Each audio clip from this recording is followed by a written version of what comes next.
सुटाबुडातल्या भोंदूबाबाचा IBN लोकमतने केला पर्दाफाश। असाध्य आजार चुटकीसरशी बरे करत असल्याचा केला दावा।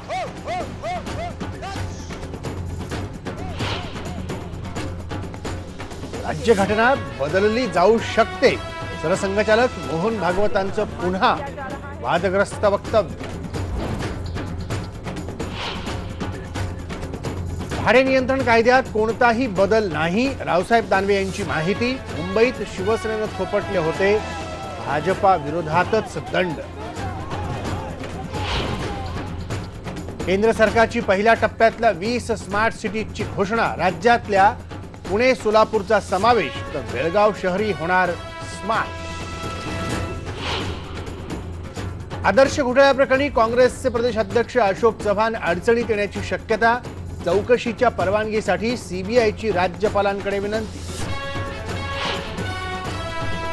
समीर गायकवाडचा जामीन अर्ज कोल्हापूर कोर्टाने फेटाळला। रुद्र पाटील फरार झाल्यामुळे कोर्टाने घेतला निर्णय।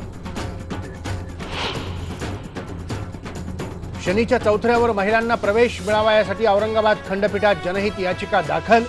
देवस्थान आणि सरकारला कोर्टाच्या नोटिसा।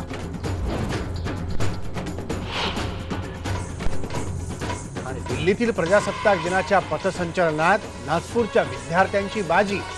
विद्यार्थ्यांनी सादर केलेल्या सोंगी नृत्याने मिळवला प्रथम क्रमांक।